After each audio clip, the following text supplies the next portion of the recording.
Guys play their best football when they're up against it. Yeah. What's that tell you? Which says something about their character and their resolve and their belief. Just still trying to get them to jump on the gas pedal from the jump and go all the way to the end. I think if they could feel that one time, they'd have a sense of it. Give Cal Poly credit.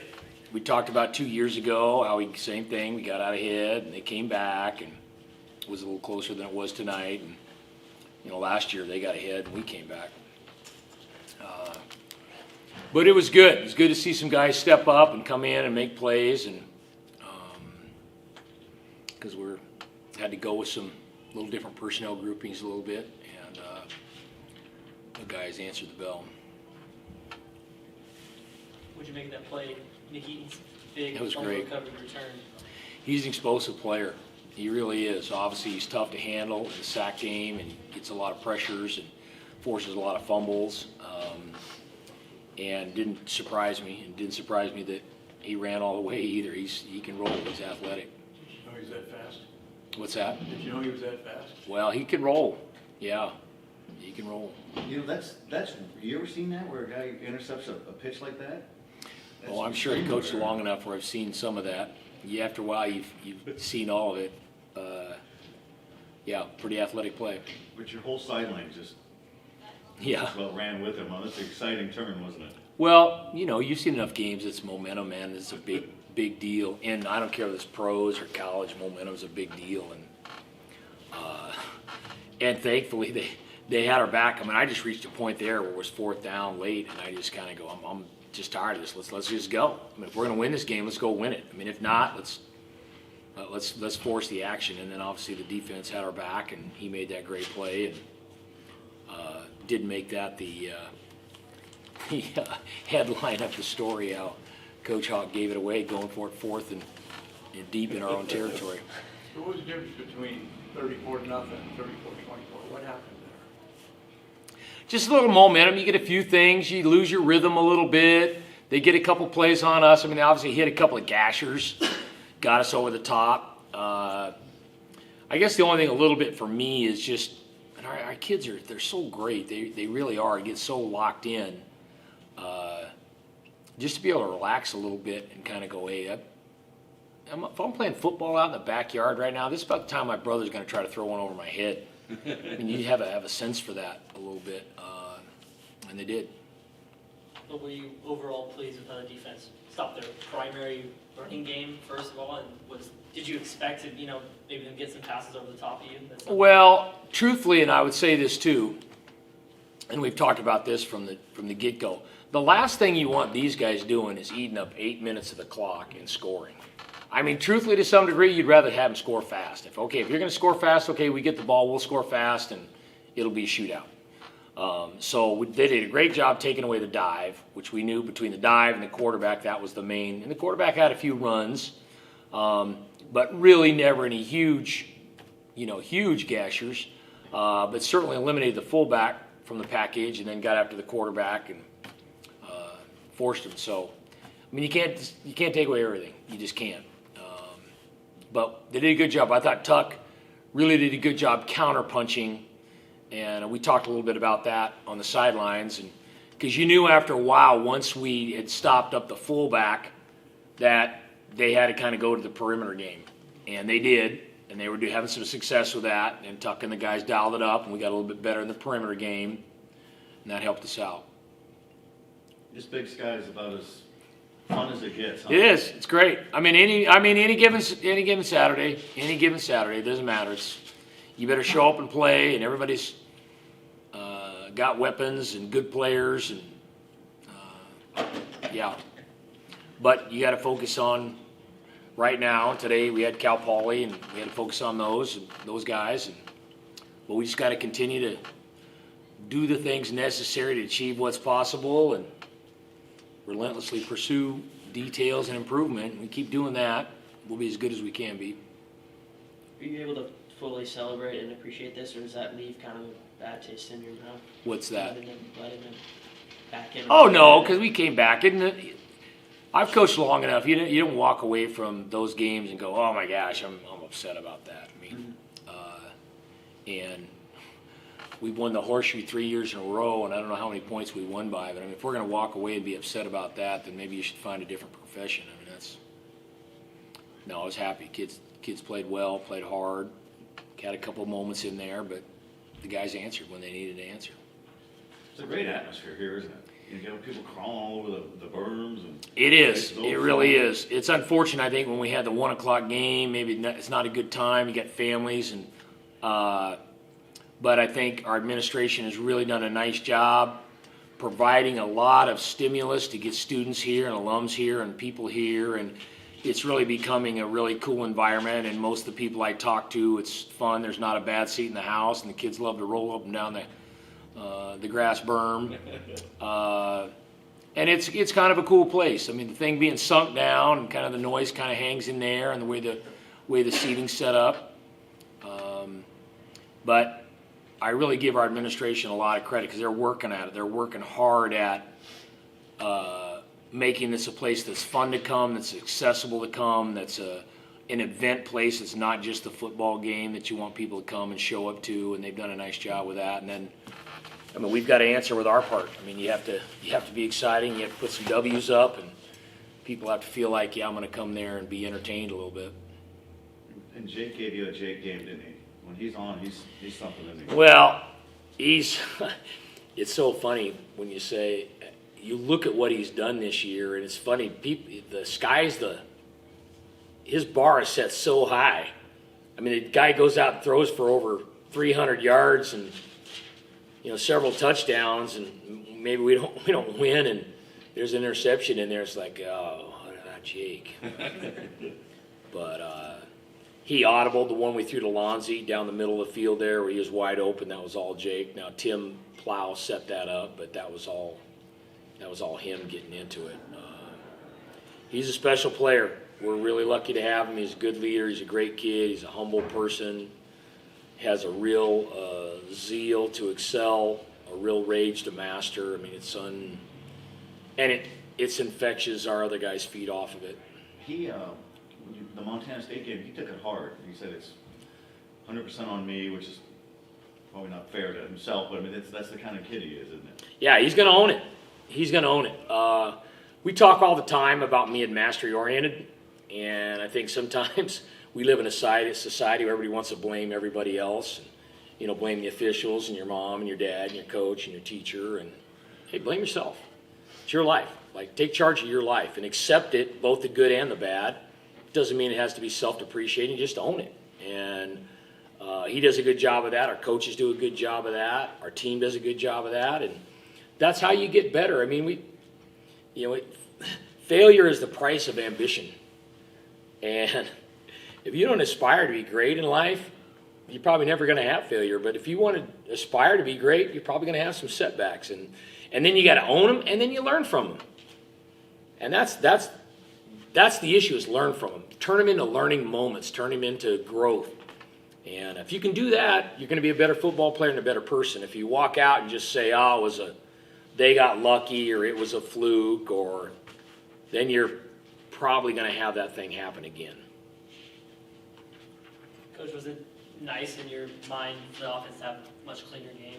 This time around, no turnovers, a lot less penalties, and that kind of hurt you guys over the past couple of years. Yeah, we've been talking about that and working on it. We have before as well. We kind of obviously keep re-emphasizing it. I'm sure Coach Plow and Jake will say, yeah, we had 34 points and we kind of went stale there for a while. And they'll talk about some of those drives there being a little bit off. But obviously defense scored a touchdown, which was awesome. But you score 48 points and beat one of your rivals, and you're not gonna balk at that. What do you suppose Jim Soker would think of this crowd and your quarterback, and how fun this league is? And I mean, he'd get a kick out of this, wouldn't he? Well, you guys know this is all Soker, Foster, Arp, Bronson. It's what it is. It's enjoying the moment. It's investing in the process. It's quit trying to win and be a winner, and be the best version of yourselves. And don't get hung up in rankings or who you're supposed to beat or not beat. And I mean, truthfully, really, no disrespect to Cal Poly, and I know it's the golden horseshoe, but I mean, really, Soak and Foster, we never talked about that stuff. I mean, we really didn't. It was really about playing your best football. And if that is going to be a rivalry, well, your rival should be that guy in the mirror. That should be your rival. Sounds corny. Sometimes people don't like it. It doesn't make for great media or fandom sometimes, but that's the truth. That's the truth. And that all comes from Jim Soker and Bob Foster. And I think that he would feel good about the seeds that he has laid in this program, and they continue to prosper. And those lessons that we learn from all those guys, they still continue to produce results. And that gives me a lot of joy. That gives me a lot of pride that I'm carrying on the legacy that those guys developed here. And I owe a lot to my career because of that philosophy. And truthfully, you look at most coaches that have come out of here and coached at UC Davis and went on. Thanks, Scott Berry. Thanks, brother. Most of those guys have had success. They've had success, not just in games, but in off the field as well. And that all comes from that philosophy. And so I feel very strongly about it. I'm very proud about it. I think Coach Soker would feel good about that. Tim Plow spent a lot of time with Coach Soker. He didn't play with him, but passing on his lessons. Our quarterbacks, it is so thick in culture. It's syrupy. It really is. It would probably be too sappy for most people to understand. But I mean, that's why Jake, he's just so steeped in the philosophy. And Tim Plow does a great job of honoring the quarterback legacy here and what they brought and how they did it and why they did it. And just like with Scott, we've had a lot of those guys come back. But all that stuff is storybook stuff. It really is. It's just But you appreciate it. You know, super cool. I think these players will come out of here someday and be proud of what they did here in their time. It goes so fast, huh? Yeah. Well, we told them it's. Hey, it's Game 7 already. Going by Game 7. We're on the back half, and yeah. So we spent a lot of time. What I love is I always call them corny. They're not corny, but there's a lot of lessons in life that sometimes people poo-poo. And they're too altruistic. Generally, our society is so cynical and snarky, and they have a hard time buying into some of these esoteric concepts that we talk about. And it's great that these guys get it, they believe in it, they drink it in, they exude it, and they perpetuate it. And you know what a force multiplier it is for them, not just a football player, but in their own life. And that, to me, is just, I just can't tell you how fulfilling that is. That's my goal, is to make a difference. And I know that everybody that passes through this program gets the same lessons that Bob Foster and Jim Soker and Fred Arp and Sweet Lou and Bob Biggs, all those guys laid down. And it's good stuff. It's storybook stuff. But it's fun to be at a place where the guys believe it and they honor it. Like I said, and they continue to perpetuate it. Did you notice for about 5 minutes they had Cal Poly with 20 points and not 17? Foster came into the press box. I was going to tear it apart. He came up to me and started smoking. He thought I was running the scoreboard. Well, you're easy to blame. Yeah. They had 20 up there, 34-20 for about 5 minutes. Yeah. I didn't Yeah. I didn't notice it. I don't know how. Good that Foster. Because after the touchdown, it said 34-17. And it get fed to the TV broadcast too. Yeah, it was on TV. Whatever's on the scoreboard shows up on the. Yeah. I got to be honest with you now, and I'm sure these guys do. We really talk to. I really don't look at the scoreboard from the standpoint. Now, when you get kind of down towards the end of the game, you're looking at time management, and then you tend to look at it. But I'm not really looking at the scoreboard to go, okay, what's the score? I just want to play well.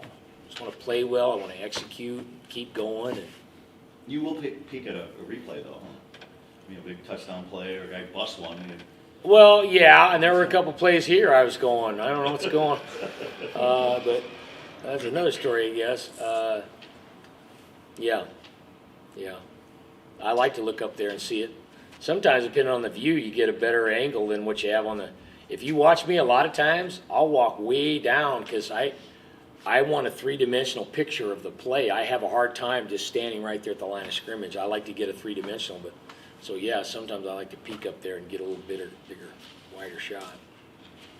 Coach, I have a question for you and also for KB as well. I know that the wide receiver core has been a lot of changes week to week in terms of injuries the last couple weeks, but it seems like every new week there's a new guy stepping up. And with Orlando and KB today, it's another one of those weeks. So what are your thoughts on what's been the mindset for that wide receiver core coming each week? Well, I tell the coaches, man, everybody's young, thin, and beat up. That's football. And one of the things that we do believe in our guys, we train all of our guys, we practice all of our guys, we engage all of our guys, we want to use all of our guys, and you, quote unquote, you'd love to have everybody and nobody get hurt, but I don't know when that happens. I mean, I think the cool thing is Coach Plow doesn't get hung up on it. He knows what these guys do well, and he puts them in a position to do what they do well, and Cody helps get them ready, and then the guys are ready to go. And we have full confidence in them. We really do. And so it's a combination of all of that. But we really talk to them and again, sometimes it's a little esoteric, I guess, but quit thinking of yourself as a starter. Just be a contributor. And I always tell them, do something well consistently, and then we'll use you. Like, I don't care what that is. We can use you if we know you're going to do that consistently well. Quit trying to compete against that guy and that guy, because KV's going to do things, differently than some of the other guys, and then some of the other guys are going to do things differently than him. So, again, Coach Plow's done a great job. Nobody complains, nobody gripes, and the kids too. They understand it and they roll with it. And we had to go a long time with KV because he had the foot issues early on, and so we were kind of working with him. And I give our staff a lot of credit and our players a lot of credit, because we just don't. It's next man up. Everybody train. Everybody get ready to go. Everybody's got to roll. Let's roll. Yeah, KB, your thoughts on that? I know you had the injury bug the last early part of your career here. How does it feel now to be in it every week and contributing like that? Honestly, I just train like I fight and fight like I train. Coach Hawk always says that, and it's just. Obviously, being hurt the first couple of years is kind of hard, but, I mean, if you're just staying in it, just really the details, that's all I can ask for. You guys have no idea, all these guys, but his hero's adventure has been pretty good up to this point. But this guy here is nobody works harder than this guy. Nobody invests more time than this guy. And stuff, we always talk about 1,000 invisible moments, and this guy, unbelievable preparation, and it's not a shocker that you see him continue to get better. But at times when he could have pouted or moped or whined or felt sorry for himself, he never did. And yeah, he's been on the hero's journey, but I'm telling you, this guy's an Aggie right here, and it doesn't surprise me the success that he's having, because how hard he works and how diligent he works. And I learned that when I first came here. I told the coaches, I said, hey, be careful what you tell that Vaughn kid, because whatever you tell him, he's going to do it exactly like you tell him. So you better be right, because if you're not coaching him good, he's not going to play good, because he's going to do it exactly how you tell him to do it. Nick, could you take us through the interception from your perspective? Well, all week we just emphasized do your job, and on that specific play, I had the C gap, and they tossed it to my side of the ball, and I controlled the C gap, and then I just stuck my hand out and made a play on the ball. Did you know you were that fast? Huh? Did you know you were that fast? To be honest with you, no, I didn't. I knew you were that fast. I told him I knew you were that fast. But when you get the ball, what are you thinking? You're thinking, I'm get thinking going, score. You had all that open field. Were you surprised for a second? I mean, it was a little shocking, but I mean, once I secured the ball, I was just thinking score, just run. Was there anything you saw on film that told you might be able to do that? No, we just knew what they wanted to do, and like I said, like the emphasis all week was do your job, And I think the defense did that really well tonight, as it showed. It's fun to score, isn't it? Yeah, it is. Yeah, Especially on defense. How many times have you scored a defensive touchdown in your life? That was probably I think that's my first. That was my first one. All levels? Uh, High school and everything? Well, not in high school. I scored the ball in high school, but that was my first collegiate Okay. touchdown. Yeah, you remember that, huh? Yeah, I will. Yeah. Did y'all have family here? Yes, my family did see that. They How were many there. people do you think were here for you? I would say about five or six. Did you So- hear them? Yeah. Did you feel the moment, I mean, knowing you had to maybe make a big play, given the circumstances and how they were moving the ball at that point, and given the scoring point of the game? No, like I said, the emphasis all week was do your job, and I didn't try to make any spectacular play. Like I said, I just tried to do my job, and I stuck well. I got off the ball well, and the C gap secured it, and then they tossed it, and I was able to get my hand on the ball. Something that, just speaking, it was a starting defensive scout period or whatever, and the offense is kind of watching them, and I'm over there, and literally every play, first of all, there was no ball.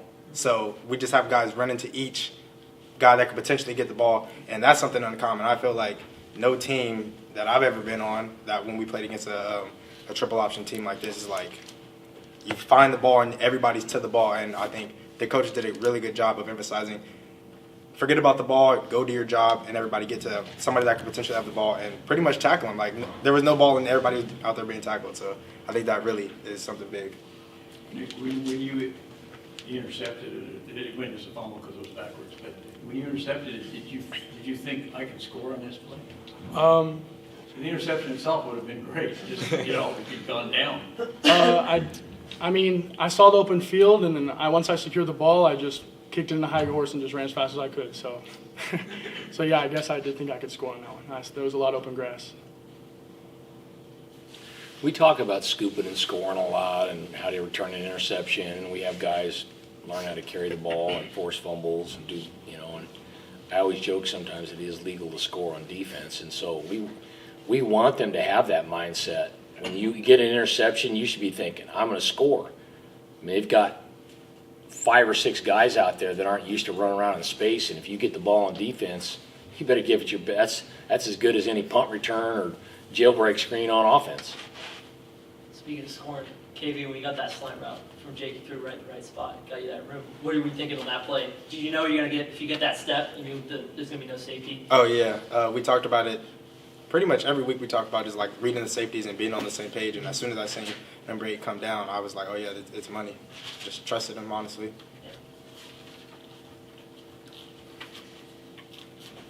Any more questions for Nick, QB, or For Coach either Hawkins? of your players, coming off 3 straight losses, what did this win mean to you? You got it, Nick? Yeah, I can go. Well, like Coach Hawk said, we don't look at the scoreboard. We don't think of wins and losses. Do you realize you won the game tonight? Yes, I do realize that. But every week we turn the page and we just continue to do our job and grind. I think we don't look at the results here at Davis. Everything is just an individual, and like Coach Hawk said, you find your role and you thrive in your role. Yeah, I would agree. It just, to me, like a loss is a loss, a win is a win. We just kind of keep riding. That's something that Coach Hawk preaches a lot, just staying consistent, and that's what we need to do. Coach, one more thing for Isaiah, any updates on how he's doing? I know he went out, Isaiah Thomas went out after he had a couple of those picks, and then he had Jalen returning some punts late in the game. I think he's okay. We had a bunch of cramps. Yeah. I don't know why. So weather wasn't bad. I think the guys generally were hydrated. I don't know. Why do you think guys are cramping? No clue. Got any idea? Yeah. Did you guys have any issues? No, outside Yeah. backers were okay. Yeah. Just gotta hydrate throughout the week. Yeah. I don't know. Weird.